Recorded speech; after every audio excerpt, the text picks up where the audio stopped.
If you're a driven, active person who wants to reach and pursue a higher quality life with some ambition, then guess what? This podcast is for you. This is the Driven Athlete Podcast. What's up, y'all? It's your man, Dr. Kyle. Welcome back to the Driven Athlete Podcast. Daily structure, I think, has been a game changer for me. I mean, by no means am I perfect, right? Like I'm an imperfect human, and I can always improve on making things more efficient, better, reflection. But having mentors, other people that I want to be like, things that I've been exposed to that I'm like, I'm going to implement that. I'm going to implement this because I think it was really helpful. And just little share insights on like what that is, what I've done, what I went for me, and maybe how it might pertain to you. But I think daily structure, first thing being like, let's take a look. Imagine it's December 31st at the end of the year, and you're there, and you spent a whole year. And at the end of the year, you're like, this is amazing. I'm living like the best. Like, this is exactly what I want to do with my life. Like, I'm living it. Like, I'm not missing any pieces that make me feel like I'm not living a fulfilling life that I enjoy, right? And that comes down to like, what do you enjoy? What do you want? I think the first question is, what do you want? What is it that you want? All right. Where at the end of the year, it's like, this is exactly it. I've designed my life exactly what I want to do. Where the other question would be, no, I'm not living the way that I want. Like I'm missing some pieces. What is that? Like, what do you feel like you're missing? Where if you added those things in, then you would be living fully, right? Like I'm fully enjoying now, right? What things do you feel like you're missing? Start with what, I think, all right? And then following, if y'all know Simon Sinek, I'm a huge fan too, start with why. I think why is the second question. I think the first question is what? What is it that you want? What do you really want? What does your life look like? And for me personally, it looks like, well, I want to have a close, authentic relationship with my wife. I want to have a close, authentic, meaningful relationship with my kids, right? Bonding, emotional resonance and bonding. I want to be fit, like physically not in pain. All right, that's number one. I don't want to be in pain so I can like do fun physical things and not be hampered. But like, oh, I can't go surfing, or I can't play with you kids in the soccer on the front yard because my back hurts, or my ankle hurt, my knee, like whatever. So I want to be not in pain, physically fit, lean, muscular, helps with confidence and physique, right? Strong. I enjoy exercising. I think it feels good to exercise my body. I want to be flexible and limber. I want to be always reflect, like learning and growing. I want to be having a practice that's growing and successful and robust and helping people. So like, and then I'll also enjoy like water. Like I want to go on the beach. I want to paddleboard or surf, swim, some kind of water element. So I start writing a list. All right, make a list. What is it that you want in your life that you feel like you're missing, that if you added them in, you'd be living fulfilled, right? Those things would be on my list. Exercise 4 days a week, go on the beach at least once a week for like an hour, right? Like it's not that hard to do. I enjoy playing golf, but like I can't play 18 holes a week with my kids. I'm a dad, right? I'm a business owner. Like I need to be present. So what if I like played 9 holes once a week, or just hit balls? What if I hit balls once a week and every other week I played 9 holes? Or it's like hit balls, play 9 holes, hit balls, play 9 holes. All right, that's on my list. I want to have meaningful family time. All right, that's on my list. I want to get 8 hours of sleep a night. It's on my list. I want to practice the piano 6 days a week, maybe even 7. All right, that's on the list. I need to work. All right, I need to like work significant hours during the week. It's a balance, not excessively, but I want to work. I need to work. I like helping people. That's another podcast. It's like, what's your vocation? What's your purpose? Well, I think the work that I do is meaningful and I enjoy it. And I want to exercise my talents, knowledge, and skills and help people and build the practice. It's also, that's fulfilling and enjoyment for me. I get to build a successful entity that I can bring on team members that fulfills their life too. Not only just helping our patients, but also our team members. Those will be maybe all the things on the list that I have. So those are all the list things. How am I going to fit those in during the week? Well, here's what I did. I got a suggestion. Block scheduling on an Excel spreadsheet. All right. I'm a nerd. All right. If you're a nerd with me, let's rock. Here's what we do. You get an Excel spreadsheet and you break it up columns by 7 days a week. Sunday column, Monday column, Tuesday, Wednesday, Thursday, Friday, Saturday column. So each has an individual column. And then down the rows, broken down to 30-minute intervals. All right. What time to fit all these things that you want to get in? You have a work schedule outside of work, you also have personal schedule. And that's where those personal fulfillment, hobbies, activities, life energy giving activities would be outside of work hours, right? And then start building out on Sunday, every 30-minute block. What time do you want to wake up? Like, what's ideal, right? This is ideal vision and design. Man, I would love to be a morning person, but I can't. It's like, you can. You just have to do it. It's just, does the pain of not being the version that you want to be, does that pain outweigh the pain of the change you're trying to make? If the pain that you're trying to make is less than the pain of you staying stuck where you are, then you'll make the change, right? Like, the pain of being where you are sucks worse than the pain required to make the change, right? So that would be the litmus test. That's ultimately why people change. But anyways, like I said, this is design. What time do you want to wake up? It was like, man, I feel great. This would be amazing if I live my life like this. All right, I want to wake up at 6 a.m. every day. All right, so wake up at 6 a.m. So from 5:59 prior, sleep. 6 a.m. I want to wake up and I want to do like a meditation or a journal on Sunday morning, all right, for like 30 minutes. Then I want to eat breakfast and then make my kids breakfast. And then we go to church, all right, we go to church. And then when we get home, we usually have family time, like for the rest of the whole day. It's literally family time from 11:30 a.m. till I go to bed. What time do you want to go to bed though? If you wake up at 6, you want to get 8 hours and you go to bed at 10, right? So from 10:01 to 10 o'clock block down would be sleep. Prior to that would be 9:30, 9 p.m., 8:30 p.m., 8 p.m. So like those last waning hours, kids are already asleep. You have some one-on-one time with the wife. And then that would be like my piano time. Like I can't practice the piano with my kids awake because they're just going to be all over me and I can't concentrate. And then if I spend a little bit of time with my wife and then play the piano. So that's like my structure on a Sunday. Monday, same thing. Wake up at maybe 5:30 if I have a patient at 7. And then maybe do a little devotional reading or something like that with breakfast. I'll wake up at 6 or 5:30, eat breakfast, do a devotional, a little reading, a little reflection time, then drive to work. So I'll leave my house at like 6:15, or let's say 6:30, just for the sake of the 30-minute block on the Excel spreadsheet. And then I work from 7 a.m. until maybe 3, all right? And then from or 4, sorry. And then, but I want to work out 4 days a week. So where do I fit that in? All right, I fit that in. I like to do it before lunch because after I eat lunch, then it's like I need to do afternoon administrative and development stuff for the practice. So I want to work to see patients from 7 to 11, work out from 11 to 12, lunch 12 o'clock, and then administrative stuff from 12:30 on. And then I have all that time from 12:30 to 3:30 to work on stuff. And I leave at 3:30 to be home at 4. And then the rest of the whole afternoon is just all family time from 4 until the kids go to bed at 7:30. At 8, we're cleaning up the house. And I mean, we're just cleaning dishes and sweeping the floor of quinoa and rice and all the crumbs and stuff like that and cleaning up toys. And then from 9 until I go to bed at 10, that's when I practice the piano. And then Wednesday afternoons, if I leave a little earlier, Friday afternoon maybe, I leave an hour earlier than I normally would. And then I'd go hit balls at the golf course before I go home.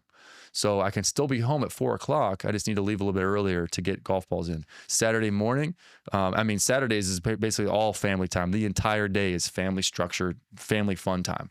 And I'm like, well, what if I want to go to the beach? How can I fit that in with a family? Well, what if I go first thing in the morning at like 7 a.m. and take one of my kids with me? And have some one-on-one bonding time. And maybe I'll alternate weeks with each kid and go for an hour and then be home by 9, right? And then have another snack, mid-morning snack with the kiddos.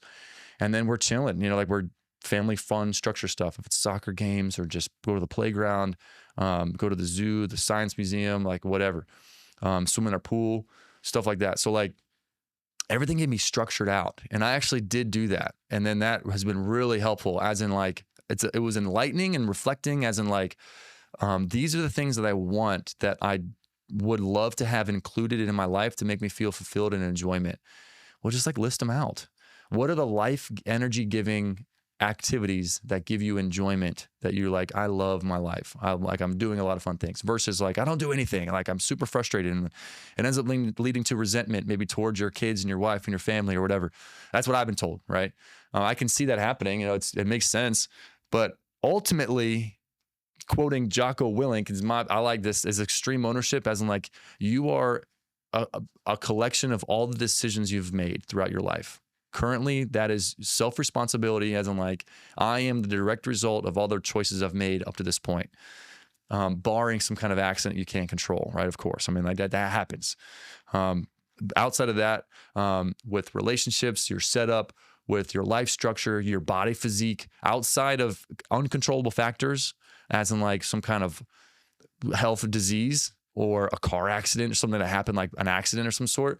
Ultimately, we are a collection of all the choices that we've made up to this point, and that's a hard pill to swallow, because it's directly looking at self accountability and self responsibility. But that's the extreme ownership kind of like philosophy that Jocko Willink, if y'all are familiar, that I mean, I aspire, I like that. All right. Because it ultimately gives me the control of, like, this is my life. I can do whatever I want. I can hang out with whoever I want. I can structure my schedule however I want. I know it's tricky if somebody has like a full-time job. Well, just schedule it out. Like, you have to leave at 7:30 to be there at 8, and you're home at 5:30 after the commute home at 5. When are you going to work out, right? Maybe Saturday mornings, Sunday mornings before church, if you go to church, or before family time, whatever. That's 2 days right there. Maybe one day after work on a Wednesday. So you're working out Wednesday after work at 5:30 till 6:30, be home at 6:45. That's one day a week. And then Saturday, Sunday, that's 3 days a week of working out. I mean, that's pretty good. A 3-day workout week, that's pretty solid, you know? And then other days be, physically active, like going on walks. Well, we'll just schedule it out, right? Let's put it on that schedule. And it's interesting how it's like, oh, this stuff can fit in. What doesn't fit in, and the things where, this is another question, are things that I would be usually like, things that I just find would be what I would consider a waste of time on my own schedule. Not for everybody. If you enjoy it, like, it's not a waste. You're just enjoying your life, right? Like, if it's the things you'd like to do. Another quote with that would be like, nobody's busy. We all just prioritize. That we just have priorities where it's like, no, I'm too busy to go work because I want to be able to exercise and go on family trips. It's like, well, you have to work, right? Versus the opposite, which is like, no, I'm too busy for family. I'm too busy to go on family trips and go on excursions and stuff because I work. That would be the opposite, which happens too, but it's just a matter of like prioritizing. What do you prioritize? But that's something to reflect upon. And it's just a matter of, what do you want? What do you prioritize? What do you want your life to look like? What gives you life, enjoyment, and fulfillment? Here's what I say. The opposite question or the opposite statement of that would be like, man, you know what? My life really turned around and turned a corner when I started scrolling more on social media. I watched an enormous amount of television.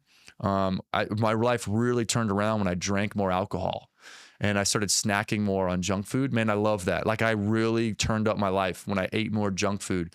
When I wasn't prioritizing my sleep schedule and I was getting less sleep and broken sleep, the crappier sleep, man, I'm like, my life turned around, I dabbled in recreational drugs. My life really turned up, man. It's been great. Like, this is exactly what I want. That's usually not, that would be the opposite. I was like, what would it be then? My life really turned around when what? It can be done. It just takes a little bit of purposefulness and planning. I know it's hard. It's simple, but it's difficult.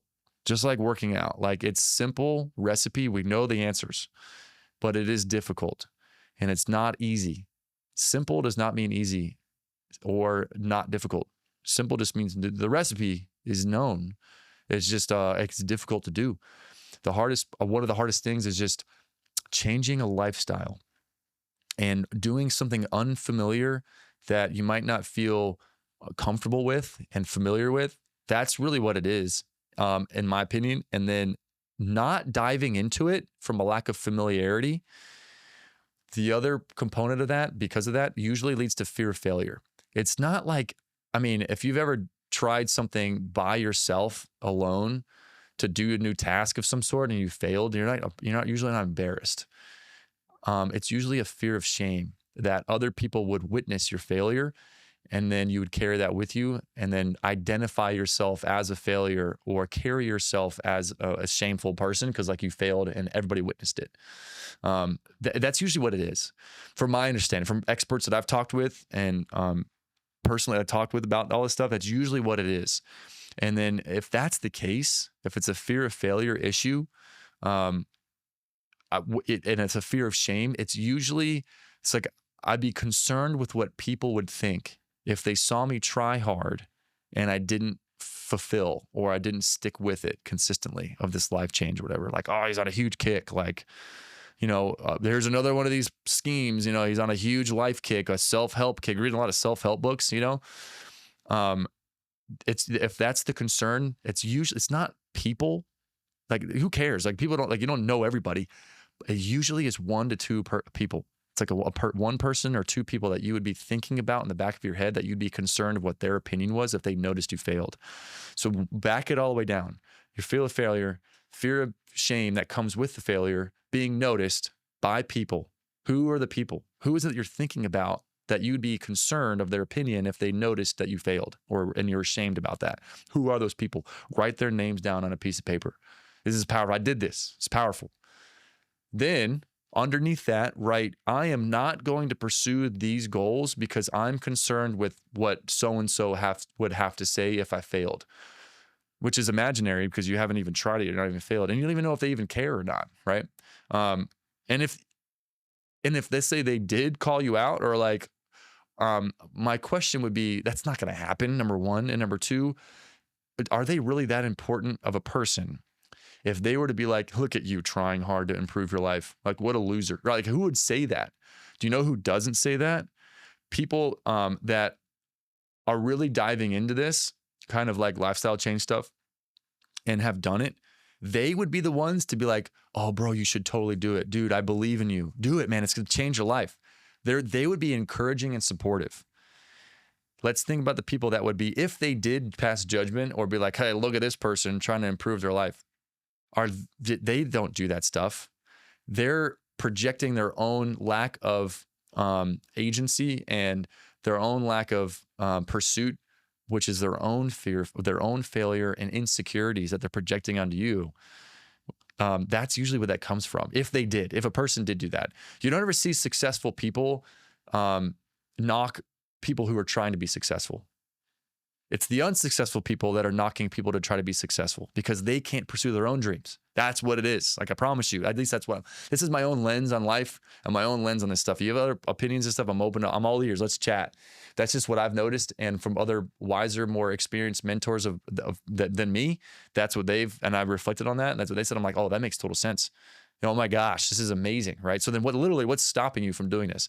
Another perfect example, there was this very successful person I had come encounter with in the past. They were very wealthy. This person was probably like in their late 50s, early 60s. They're very wealthy, all right? Like extremely wealthy. And I remember asking them, like, how did you get in this field of business that you're doing? And like, and they answered that their family had built this business and then it was theirs. And I was like, oh, so you walked into that. Okay. Well, what's like, what have you learned a lot through this field that you've been working in? Or another question, what's like your favorite book that you've read that you feel like has helped you a lot? And their answer was, I'm not really into self-help books. I'm like, this makes sense. I'm not really into self-help books. I'm like, bro, I love self-help books. Like, I enjoy that stuff. I think it's super interesting and like implement things that make sense that are other wiser, more experienced people have done that they suggest that onto me, like for free in a rent book from the library. Like, I'm all ears. Let me reflect and perfect and design and manufacture a life that I think would be cool and enjoy. Ultimately, it comes down to what you enjoy, or like what would be best, like what makes you fulfilled versus living kind of like in a non-purposeful direction way, and then falling into a career or falling into a life that you didn't even realize you're falling into, and then being like, I don't like where I'm at, which happens and makes sense, I see the pathway. I just don't want to do that. Like, I want to be more purposeful. I'm not saying that I'm better than anybody else, and I'm not perfect. I'm not better than anybody, and I'm not perfect. I'm just saying, like, I wanted to have the humility to be able to look into that and then implement changes. I think the implementation is the key. You could talk all day about it, but if you actually don't take a course of action and concrete steps, which this little like spreadsheet I'm talking about is a game changer, I think, and it really helped me. And the other end would be work schedule. Like, if you own your own business or you're working a full-time job that's pretty demanding or whatever, you have your personal schedule outside of your work hours. So it's like from 6:30 for commute time until 4 o'clock or 3:30. That's blocked off from all my outside hobbies and stuff. Besides working out, I'm going to fill that in my schedule during work time. But then I have my work schedule, which all the outside time would be blocked off, but then the work schedule time would be available and color coded as in like what daily activities would move the needle for my practice to help my team members and also help my patients. And then I would have the same 30-minute block intervals blocked off. Like I need to do emails, I need to do administrative stuff, finance, budgeting, profit law, like all that stuff. I need to actually see patients, social media content development, local community networking time, dedication, stuff like that. So that's another list of like work related stuff, but that's a different conversation. And then so you have your Excel 30-minute block schedule, and then you have your personal life 30 block schedule. And at the end of that, it's like I'm hitting all the touch points. As long as I try to go through these touch points somewhat consistently, then I know that I'm living in a direction that I want, which includes this, this, and this. That's the what. The next question would be your why. Well, like, why do you want to do that? Why would it be important? Like, man, I really want to go to the beach and do water-based stuff like snorkeling, swimming, paddleboarding, surfing, whatever, with my kids, swimming, like whatever. And then I like hitting balls or playing golf, like 9 holes is fun. I want to exercise. I want to have a lot of family time. Then it would be like, why? Why is it that this is a schedule, the life habits and hobbies that you want to do? Why is that? That's the Simon Sinek. If y'all are familiar with Simon Sinek, is an author and a speaker. He just started like a book. It was like Start With Why. The reason is because it comes down to like, why do you want that in the first place? And you got to get super nitty gritty and granular, as in like, because I want my kids to look at me with as a role model of discipline and consistency. And I want to spend deep one-on-one specific bonding time so that our relationship can be authentic, deep, and share emotional resonance so that we can grow up together. When they grow up, we can grow together and have a strong relationship when they become adults. Because like that's the most meaningful, and my wife is my wife is included in this too, of course. Like she's the primary. As my wife and I grow together, we can have a deeper relationship throughout our life too. That's the why. So that if I'm tired or I'm like, oh, I don't want to do this anymore, I can go back and I read the why that I wrote down on a piece of paper, and it helps with what I would call discipline over motivation. All right. Motivation is like when you when a person, or I speaking personally, when I feel like super amped up and like ready to go and motivated, well, that fades. Like when you're tired and you're sore and your body's achy and you don't want to work out, motivation's not going to make you work out. It fades. The discipline is what actually gets you to do the thing. Discipline is built over time when motivation fades. And the why, I think, helps reinforce why you want to be disciplined. That's what it comes down to, in my opinion. And then what I found is that helps build momentum, which is easier to stay in momentum, which ultimately builds habits. And then the habits through discipline is what keeps a person consistently doing the same thing over and over and over and over again for a long, long time, that then it becomes like part of your identity. And this is what I do. Like, it's weird. I didn't work out today. I'm just going to work out real quick. The barrier to entry is not hard because this is what I do. I do that, right? That's the self-conversation versus like, oh, I got to work out. I got to like put my shoes on and like, I don't even know what I'm going to do today. I haven't worked out in like 6 weeks, like what am I going to do anyway? Right. I'm not going to make any changes. I've been there too. Totally. I battle that often. I'm not like, you're not alone. I battle that often where it's like, I look at my why and I'm like, oh, that's why. The momentum is easy to lose. It's hard to gain back, but once it's gained, it's easy to maintain. So I'm like, just don't stop. That's what I've heard from a lot of older, wiser, more experienced, more seasoned people than myself that have shared that insight. I'm like, they're like, just don't stop. So I'm like, all right, I'm going to try to maintain this momentum as best I can. And I'm going to read why I want to do it in the first place. And that really helps with all that. And another question was like, why? Why does it even matter? Right? Like all this stuff, why does it even matter in the first place? Well, that comes down to just perspectives, beliefs, and values. What is it that you value that think's the most important thing in life? I think I center around that. All right. Then ultimately, I think it ultimately comes down to meaningful relationships with the people that mean the most. At the end of the day, on the deathbed, that's what I've heard and read. As in, like, there's a book by this psychologist who wrote a book on like, he was in hospice care and he had conversations with people on their deathbed who were terminally ill, and he wrote down all of his experiences. I think he was a chaplain as well. He was like a psychologist chaplain, And he had conversations with people on their deathbed, as in like, what do they say, right? Um, and it ultimately came down to like consistently the people said the same thing. If they were extremely wealthy or if they were not wealthy, if they were lonely, great relationship, whatever, a lot of very similar things were said across the board of people who didn't know each other. Just super interesting.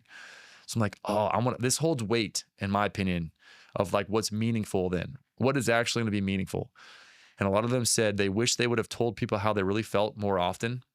If they really cared about somebody, if they feel like they were hurt by something, just like share your feelings and express how you feel towards something or about somebody, towards somebody, that they wish they would have spent more meaningful time with their loved ones, like their family, spent less time grinding and working, the rat race. I think work is important. And that's my ikigai. And I'll explain that. It's another podcast on ikigai. It's a Japanese philosophy. But that's like what your purpose is. Like what's your sense of belonging and your vocation? I think it could be important and fulfilling, right? What's your contributions to the community? I think it's important, but it's a balance. I'm not at the expense of losing what I think is more important, which is meaningful enjoyment and bonding relationships with the people that mean the most. Because that's the thing that fades and wanes, where you never know when something's going to happen. You never know when you're going to lose somebody. And that's what the people on their deathbed would say. So I'm like, okay, I believe that. I'm going to hold some weight to this. I'm going to implement that in my life as a center priority. They're like, no, I can't do family vacations. No, I can't hang with my family and go to their soccer game because I need to work. I got to work. I'm too busy. I'm too busy to hang out with my daughter or my son or my wife or my other son. Like, I can't. I'm too busy because I got to travel for work. Work's more important. That ultimately is what we're saying. That's just my own reflections. Work's important. I think I agree with you. From my lens, it's just not at the expense of waning out your mental bandwidth and presence at the expense of losing the relationships and time you have with the people that mean the most. I think that's what carries the longest. At the end of the day, people in their deathbed weren't like, I wish I would have worked a little bit harder to get that promotion and then saved on my PTO because then I would have had those benefits. Dang, that's what I wish I would have done before I die. Said nobody, right? Anyway, that's just my lens on that. I think the Excel spreadsheet block schedule for like, what is it that you want to get in through the day? Block it out in 30-minute intervals, Sunday through Sunday, from wake until bed. And it's chewable. Like they're all chewable, like it makes sense. And it can be done. Like I said, I'm not perfect and I'm always open to ideas and suggestions, but that's just some of the lens I've had on that. And it's been super helpful. And then the next question would be, why do you want to implement this kind of a thing in your life anyway? Why, or each specific aspect? Why do you want to go to the beach and do water stuff? Why do you want to go hit balls and play golf? Why do you want to exercise so much? Like 4 days a week, right? Why do you want to spend so much family time? And have like boundaries. Like, no, Saturday and Sunday is mandatory, no work, to be with my wife and my kids. Like, why? Why is that important? Right? It's different for everybody, but writing it down is super powerful. And then also reflecting upon, like, I'm not going to pursue this because I'm concerned with what these two people in my life might say if I fail. Right? They're not going to care, right? Like nobody cares as much as we think they actually care about what we're doing. And then we're going to let that person dictate my life. Like, no, I'm going to do my own thing. But anyway, so I'm always open to questions, comments, concerns, conflicting opinions, and other ideas. So please reach out if you have any questions or any pain that you're battling. We can at least talk on the phone about what you have going on and how we might be able to help you from a sports physical therapy standpoint, and get you on the path to being more functional and less discomfort and pain, and back to your lifestyle you love to do. And we'll catch y'all next time.